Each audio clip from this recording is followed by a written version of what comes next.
नमस्कार, स्वागत है आपका वक्त इंडिया में। जैसे कि आप सब जानते हैं, इलेक्शन कमीशन ऑफ इंडिया ने आज बिहार चुनावों की तारीखों की घोषणा कर दी है। तो इसके बाद जो है एक सवाल उठना लाजमी है कि जब प्रधानमंत्री ने यह कहा था कि डिलिमिटेशन कमीशन जो है जल्द रिपोर्ट सौंप देगा और जम्मू कश्मीर में भी इलेक्शन करवाना उनकी प्राथमिकता है, तो इतना ढुलमुल जो रवैया है तो ऐसा क्यों अपनाया गया है? और यहाँ जम्मू कश्मीर में अब चुनाव कब तक हो सकते हैं? क्या डिलिमिटेशन कमीशन अपनी रिपोर्ट जल्द सौंप पाएगा? इस पे हम आज चर्चा करेंगे। हमारे साथ बीजेपी के प्रवक्ता हैं अभिजीत जसरोटिया साहब और साथ में कांग्रेस के भी प्रवक्ता हैं राशिद चौधरी साहब। आप दोनों का मैं स्वागत करता हूं वक्त इंडिया में। जी, अब मेरा पहला सवाल अभिजीत जी आपसे है कि जब प्रधानमंत्री ने खुद कहा कि उनकी प्राथमिकता है जम्मू कश्मीर में इलेक्शन करवाना, तो क्या वजह है कि जो डिलिमिटेशन कमीशन बिठाया गया वो आज तक अपनी रिपोर्ट नहीं सौंप पाया है? कुछ काम नहीं हुआ उसमें ज्यादा? ऐसा कुछ नहीं है सब कि इस पर काम नहीं हो पाया। मुझे लगता है जम्मू कश्मीर एक बहुत बड़ा, अगर आप देखें, एरिया है इसका, काफी ज्यादा इसकी अलग अलग टाइप की भौगोलिक जो है वो रचनाएं हैं, अलग अलग टाइप की यहाँ पर बोलियां बोली जाती हैं, अलग अलग टाइप का रीजन है, अलग अलग टाइप का क्लाइमेट है, और ये सब के सब जो क्राइटेरियाज हैं ये डिलिमिटेशन के अंदर आते हैं। तो मुझे लगता है एक एक्सरसाइज और फ्रूटफुल एक्सरसाइज की जा रही है ताकि कल तक को कुछ भी ना, किसी को ये ना लगे कि किसी के साथ कोई नाइंसाफी हुई, जैसा पहले इतिहास में होता रहा है यहाँ पर। अगर आप पिछली तो आपको पता किस तरह से जम्मू के साथ नाइंसाफी हुई, कैसे कश्मीर को प्राथमिकता दी गई और क्या कुछ किया गया। कभी भी इंसाफ किसी भी हिस्से के लोगों के साथ नहीं हुआ। तो मुझे लगता है इन सबको देखते हुए जो ये डिलिमिटेशन का प्रोसेस है इसको बड़ी ही सही ढंग से किया जा रहा है, एकदम पारदर्शिता के साथ किया जा रहा है। उसका समय जरूर थोड़ा लग रहा है और स्थिति भी अनुकूल होने ही वाली है, हो भी चुकी है। तो आने वाले वक्त में आप देखेंगे बहुत जल्दी यहाँ पर चुनाव का बिगुल बच जाएगा और जरूर चुनाव करवाएंगे, क्योंकि ये हमारी प्राथमिकता भी है और हम इसके लिए प्रतिबद्ध भी हैं कि हमने यहाँ पर चुनाव। राशिद साहब, जो अभिजीत जी ने कहा है, क्या आप उससे मुतमईन हैं? आपको लगता है कि डिलिमिटेशन कमीशन ने अब तक अपना काम तेजी से किया है?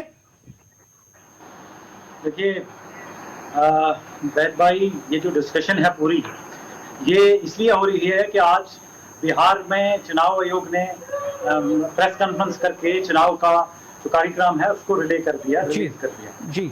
आप ये जो चर्चा आज होनी थी एक्चुअल में, जो बिहार में चुनाव का घोषणा है, जो दीपिका पादुकोण को आज सम्मन भेजे गए, जो कुछ भी है या हम चर्चा कर रहे हैं, ये आदरणीय मोदी जी का डर जो है उसकी वजह से है कि जो किसान रोड पे है उसका टेंशन डाइवर्ट करने के लिए मीडिया उसको कवरेज ना करे, तो हम ये सब चर्चा कर रहे हैं। आज तो सबसे पहले मैं आपने किसान भाई जो पूरे देश में भारत बंद है और किसान रोड पे हैं, उनके साथ ठीक है, किसानों की बात करेंगे हम। राशिद साहब, हम किसानों की भी बात करेंगे। आपके पवन खेड़ा ने कल जो है तफसील से इसके बारे में जानकारी दी है। मेरा सवाल है कि आप संतुष्ट हैं जो इलेक्शन कमीशन, जो खासकर डिलिमिटेशन कमीशन जो यहाँ बिठाया गया, उसकी पेस जो है, उसकी जो तेजी है, क्या उससे संतुष्ट हैं? जब जिसकी चाहे गर्दन काट लें, तो किस इंस्टीट्यूशन, किस डेमोक्रेसी की हम बात कर रहे हैं? जो भी वादा आज तक जम्मू कश्मीर के साथ इन्होंने किया है बीजेपी ने, प्रधानमंत्री जी ने, वो कभी भी सफल या सच नहीं हुआ जी। झूठ पे झूठ के अलावा और कुछ किया नहीं है। अब वो डिलिमिटेशन कमीशन है, उसमें कितना काम करना है? जो काम करना था डिलिमिटेशन कमीशन ने, I think that is done. अब इनको टाइमिंग सूट करेगी, इनकी बातें होंगी, उसके बाद क्या बनता है क्या नहीं है। प्रधानमंत्री जी के किसी वादे पे, किसी बात पे देश की जनता और खासकर जम्मू कश्मीर की जनता आज की डेट में कोई भरोसा नहीं करती, क्योंकि भरोसा करने के लिए लायक नहीं है। कोई एक वादा बता दें आप, मैं ऑन रिकॉर्ड कहता हूं, जो प्रधानमंत्री जी ने कहा हो और वो करके दिखाया हो। जितनी भी कहा, रोजगार कहा, झूठ। हमारे बॉर्डर के भाइयों के साथ जो भी चीजें वादे किए, झूठ।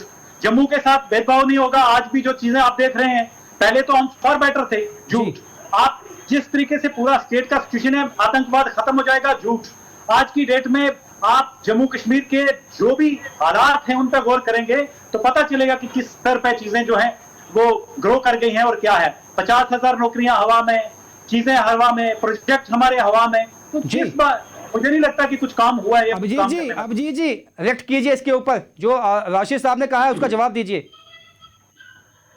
राशिद भाई को जवाब इसके अंदर देना बनता ही है, और उनको मैं जरूर बताना चाहूंगा कि ये जो बातें इन्होंने कही, इनको सबसे पहले पता लगना चाहिए कि झूठ की नींव पर इनकी पार्टी ने जो है वो इस हिंदुस्तान में अपनी स्थापना की थी, और शुरू से लेके आज तक सिर्फ झूठ इन्हीं की पार्टी बोलता है। आप पहले पूरी बात सुनिए राशिद भाई, मैंने आपको सुना, राशिद भाई आपसे मैंने सुना था जो आपके बात तो आपकी पार्टी की स्थापना, आपकी पार्टी की स्थापना झूठ पर है, आपकी पार्टी की स्थापना झूठ पर है। जब CWC का गठन हुआ था तब उसका कौन होना चाहिए था प्रेसिडेंट, आपको पता है, और आपने धोखे से नेहरू जी को बनाया था। आपकी पार्टी की स्थापना ही झूठ पर है, आपकी पार्टी की स्थापना ही झूठ पर है, आपकी पार्टी की। जब CWC का, मैं आपकी पार्टी का इतिहास भी आपको बता देता हूँ, जब CWC का गठन हुआ और उस समय उसका प्रेसिडेंट कौन होना चाहिए था, आपको पता है ना कौन होना चाहिए था, और कौन बन गया था, नेहरू जी धोखे से बन गए थे।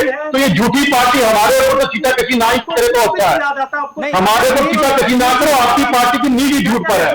अगर आप बीच में बोलते रहेंगे, चाचा नेहरू ने जो चाचा नेहरू ने किया देश के साथ, उसी का खमियाजा भुगत रहा है जम्मू कश्मीर। ये चाचा नेहरू का किया हुआ ही है जिसका खमियाजा भुगत रहे हैं आज तक। जो चाचा नेहरू ने जो हालत, मेरा सवाल यहाँ पे ये है अभिजीत जी मेरा सवाल यहाँ पे है, राशिद साहब ने कहा है कि नौकरियां चली गई हैं, महंगाई बहुत ज्यादा हो गई है, जम्मू कश्मीर के हालात जो है वो जो है बद से बदतर हो चुके हैं। क्या आप उस बात पे मुतमईन हैं? आपको लगता है कि स्टेट जो है उसके हालात अभी चिंताजनक है? देखें, मैं आपको बताना चाहता हूं कि इनकी मैंने बताया कि पार्टी की नींव सबसे पहले झूठ पे रखी गई और उसके बाद ये आज तक झूठी बोलता है। तभी देखिए, इनकी पार्टी की स्थापना जो की गई वही झूठ पर की गई। मैंने जो आपको बताया CWC का उसमें प्रेसिडेंट कौन होना चाहिए था, किसको उन्होंने धोखे से बनाया तो क्या रहा। उसके बाद ये आज हमसे पूछते हैं, इस देश को अगर सच बोलकर चले होते तो उनका सुपड़ा साफ ना होता, ये 3 डिजिट से 2 डिजिट पर ना आते, इनका ये हालत नहीं होती जो आज इनकी हालत है। आज कांग्रेस की जो हालत है इनके झूठ के कारण है कि दुनिया ने पीपल है voted them out of India, voted them out of votes. तो दिस इज द रीजन, यही रीजन है राशिद भाई। अगर आप समझना चाहते हैं और अगर आपको जवाब चाहिए तो आप सुन लीजिए, अगर आप सुनना नहीं चाहते जवाब लेने दीजिए। राशिद साहब 1 मिनट जवाब ले लूं, मैं अभिजीत जी से जवाब ले लूं, वापस आपके पास आऊंगा। 1 मिनट जवाब ले लूं जी। अभिजीत अगर राशिद भाई बीच में नहीं बोलेंगे, देखिए मैं जवाब दूंगा अगर राशिद भाई बीच में नहीं बोलेंगे। अगर आप बीच में बोले, देखो राशिद भाई ये सभ्यता नहीं ना, राशिद भाई सभ्यता नहीं। मुझे पता है झूठी पार्टी को सपोर्ट करो, आपको झूठ बोलना पड़ रहा है, लेकिन आप इत्मीनान रखें, मैं आपके एक झूठ का पर्दाफाश आपकी मर्जी से आपका पर्दाफाश करूंगा।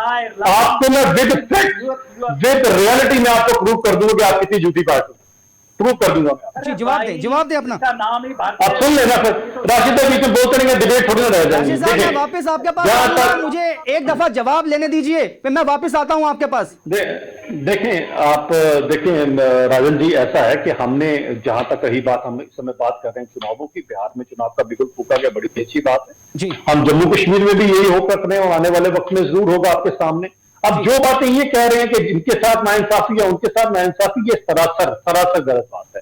नाइंसाफी अगर यहाँ पर ना होती तो जम्मू कश्मीर की इस रियासत को यूटी में बांटने की जरूरत ना पड़ती।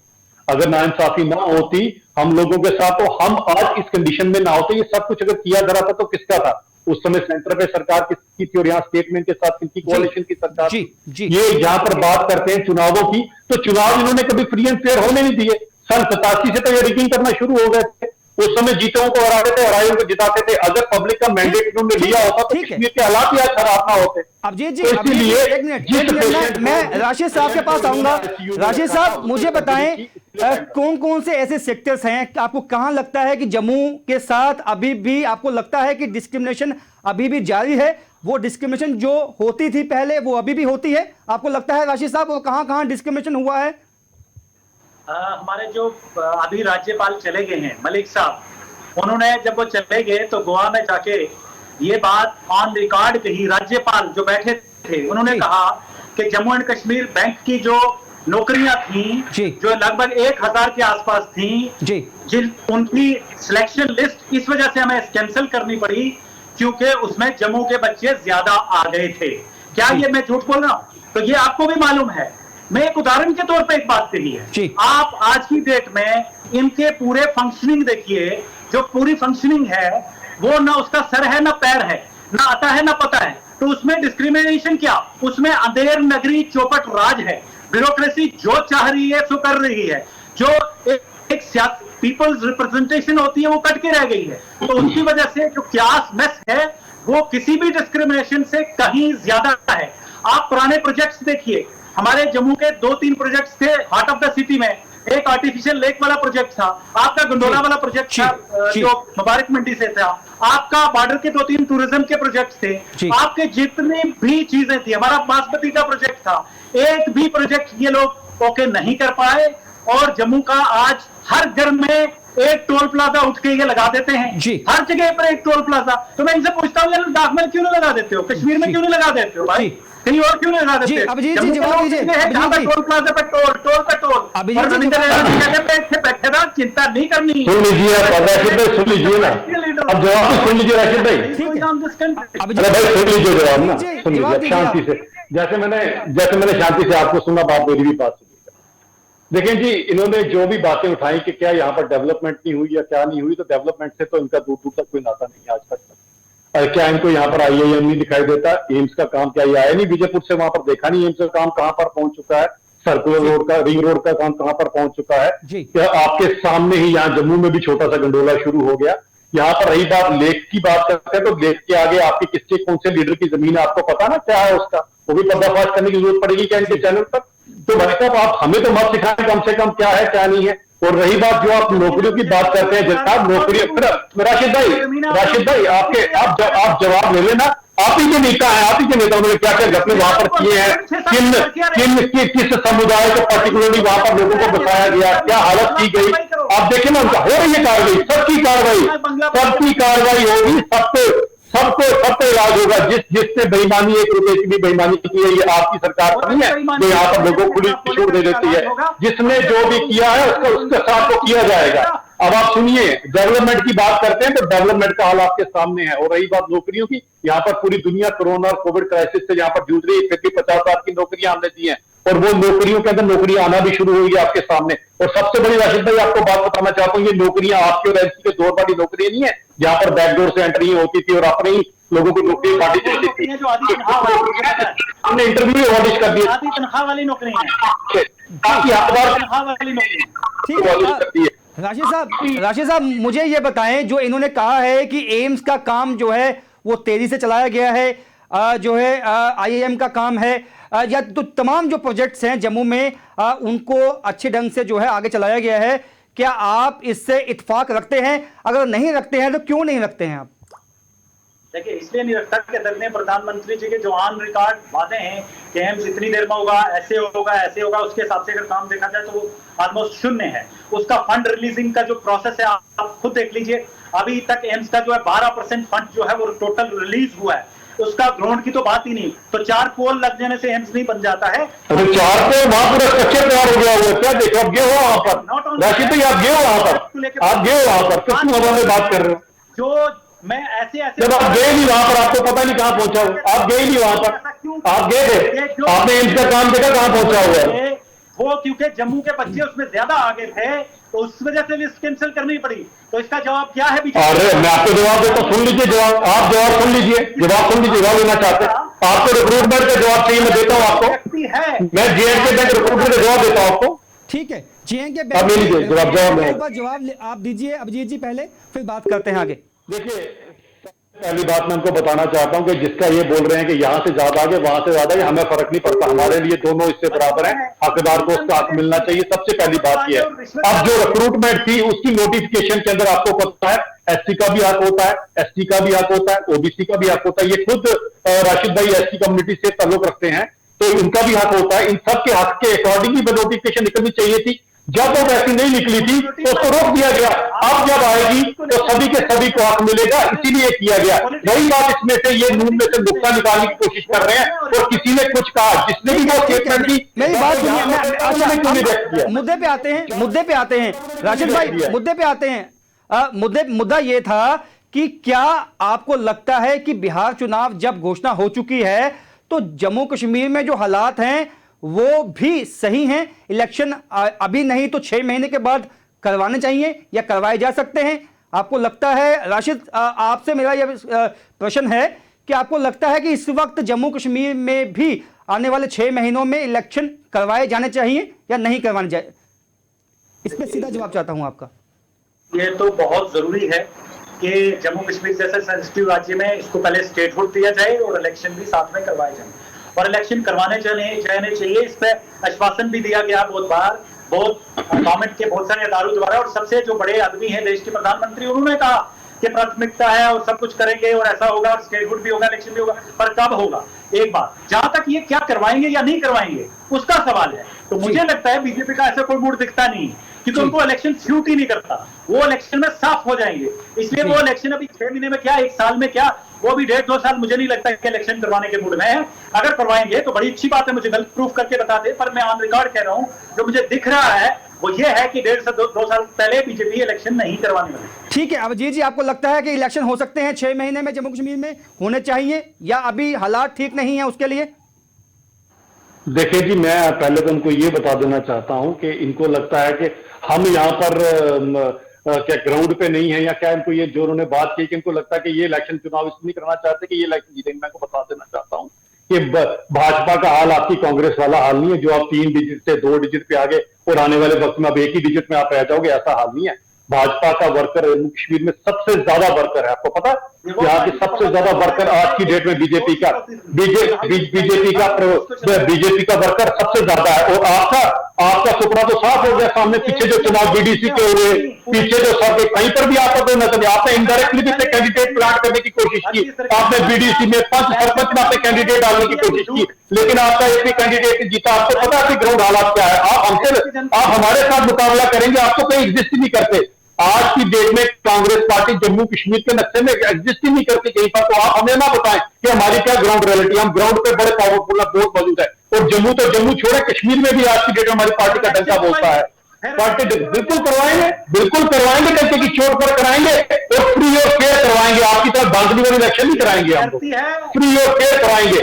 जब भी इलेक्शन कराएंगे फ्री और फेयर करेंगे, आपकी तरह बांधनी वाला नहीं करेंगे कि जीते हो तो हरा देंगे और हराए तो जिता देंगे और अपनी मर्जी का मुख्यमंत्री बना के निकलेंगे। ऐसा काम नहीं करेंगे। जो होगा हकदार को हक दिया जाएगा सबको, अगर उसके वोट की वैल्यू क्या है ये भाजपा से ज्यादा अच्छा कोई नहीं समझता।